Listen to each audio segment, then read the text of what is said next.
Economics പഠിക്കുന്നവർക്ക് മനസ്സിലാവും. Market structure എന്ന് പറഞ്ഞാൽ നമുക്കൊരു ടോപ്പിക് ഉണ്ട്. അത് സാറ് പഠിപ്പിക്കുന്നത് ഞാൻ എൻ്റെ ജീവിതത്തിൽ ആദ്യമായിട്ടാണ് ആ പോയിന്റ് ഓഫ് വ്യൂ ഒക്കെ കാണുന്നത്. സോ ഇറ്റ്സ് ടോട്ടലി ഡിഫറെന്റ്, ഭയങ്കര ഡിഫറെന്റ് ആണ്. ഞാൻ പറയുന്ന പോലെ അത്ര എളുപ്പമല്ല ജേണി എന്ന് പറയുന്നത്. ഒരുപാട് സെൽഫ് ഡൗട്ട്സ് ഉണ്ട്. അതായത് ഒട്ടും കോൺഫിഡൻസ് ഇല്ല, അതിൻ്റെ ഇടയ്ക്ക് ഒരു ചിക്കൻ ബോക്സ് തന്നു, അതിൻ്റെ ഇടയ്ക്ക് ഒരു ആംഗിൾ ട്വിസ്റ്റ് ആയി, ഇങ്ങനെ ഒരുപാട് പ്രശ്നങ്ങൾ എനിക്ക് ഉണ്ടായിരുന്നു. എൻ്റെ ഫ്രണ്ടായിരുന്ന റീബി ഇവിടെ പഠിച്ചതാണ്. റീബിക്ക് ഇവിടെ വന്ന് നെറ്റ് കിട്ടുകയും എന്നോട് പറയുകയാണ്, എന്നാൽ പിന്നെ നെറ്റിനാണ് പ്രിപ്പയർ ചെയ്യുന്നതെങ്കിൽ യു ഷുഡ് കം ഹിയർ എന്ന് പറഞ്ഞുകൊണ്ട് ഞാൻ ഇവിടെ വന്ന് അപ്പിയർ. അപ്പം എനിക്ക് ഭയങ്കര ബുദ്ധിമുട്ടാണ് റിട്ടേൺ നോട്ട്സ് എഴുതുക, പക്ഷെ ഇവിടെ ഭയങ്കര കമ്പൽസറി ആയിരുന്നു.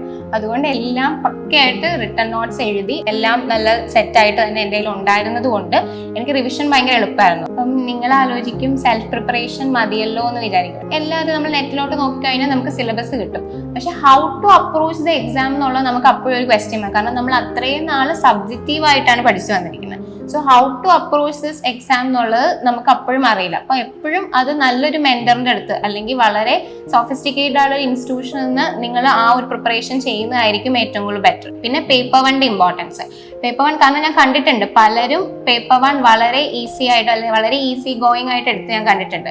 പക്ഷേ പേപ്പർ 1ന്റെ ഇമ്പോർട്ടൻസ് എനിക്ക് എഴുതിയ 3 എക്സാംസിലും എനിക്ക് കാണാൻ പറ്റും. ഇപ്പം ക്യാൻസൽഡ് ആയി പോയ എക്സാമിൽ പോലും പലരും ഇപ്പം നിങ്ങൾ യൂട്യൂബ് വീഡിയോസ് ഒക്കെ എടുക്കുമ്പോൾ പലരും പല റിവ്യൂസ് ഇട്ട് കാണും. പക്ഷെ അപ്പോഴും ഇവിടെ പഠിച്ച, അതായത് ആപ്പിൾബിയിൽ പഠിച്ച ഞങ്ങൾ കുറച്ച് പേരാണെങ്കിൽ ഞങ്ങൾ സ്റ്റുഡൻസ് ആണെങ്കിൽ പോലും പേപ്പർ 1 ഞങ്ങൾക്ക് ഈസി ആയിരുന്നു. മാനിഫെസ്റ്റ് ചെയ്തിട്ടുണ്ടായിരുന്നു, അതായത് നല്ലൊരു ഓൾ ഇന്ത്യ റാങ്ക് അല്ലെങ്കിൽ ഒരു 99.99% ഒബ്വിയസ്ലി ഞാൻ മാനിഫെസ്റ്റ് ചെയ്തിരിക്കുകയാണ്. പക്ഷെ നടപ്പിലാകും എന്നേ ഒരിക്കലും വിചാരിക്കില്ല. അപ്പൊ മാനിഫെസ്റ്റേഷന്റെ പവർ എന്ന് പറയുന്നത് വളരെ വലിയ കാര്യമാണ്. ഇപ്പൊ സാറിനെ പോലെ ആണെങ്കിലും, അതായത് ഇൻസ്റ്റിറ്റ്യൂഷനിലാണെങ്കിലും, എന്റെ പേരൻസ് ആണെങ്കിലും, എന്റെ സിബ്ലിങ്സ് ആണെങ്കിലും എല്ലാവരും വളരെ ഹാപ്പിയാണ്, വളരെ എക്സൈറ്റഡ് ആണ്. ഇനിയിവിടെ പറഞ്ഞ വളരെ പ്രധാനപ്പെട്ട ഒരു കാര്യമാണ്, ഞാൻ ആദ്യം പറഞ്ഞില്ലായിരുന്നു, നമുക്ക് ഒരുപാട് കാര്യങ്ങൾ മറ്റുള്ളവരിൽ നിന്ന് പഠിക്കാനുണ്ട്. ഞാനത് എപ്പോഴും പഠിക്കണം എന്ന് പറയുന്ന ഒരാളാണ്. അതിലിപ്പം അപർണ പറഞ്ഞൊരു കാര്യമുണ്ട്, നമ്മൾ മാനിഫെസ്റ്റ് ചെയ്യണം.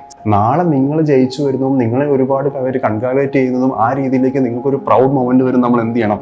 മാനിഫെസ്റ്റ് ചെയ്യണം. പോസിറ്റീവ് അഫർമേഷൻ വളരെ ഇമ്പോർട്ടൻ്റ് ആണ്. ഓഫ് ദി മേജർ ക്വാളിറ്റീസ് ആയിട്ട് ഞാൻ ഉറപ്പായിട്ടും ഇപ്പം പറയുന്നൊരു കാര്യമാണ്. എനിക്ക് ഒരു കാര്യം പറയാം, ടൈം മാറ്റേഴ്സ്. ഒരിക്കലും എഫേർട്ട് എടുത്തു കിട്ടിയില്ല എന്ന് വിചാരിച്ച് ആരും ഡിമോട്ടിവേറ്റ് ആവരുത്. Time matters. നമുക്കൊരു സമയമുണ്ട്, ആ സമയത്ത് ഇതുപോലെ ഇപ്പൊ എനിക്ക് 99.9 കിട്ടിയതുപോലെ എല്ലാവർക്കും ആ സമയത്ത് പക്ഷെ എഫേർട്ട് എടുക്കുക. നമുക്ക് ഫ്യൂച്ചറിൽ നമ്മൾ എടുത്ത എഫേർട്ടിന് ഒബ്വിയസ്ലി എന്തായാലും ഒരു റിസൾട്ട് കിട്ടിയിട്ടുണ്ട്.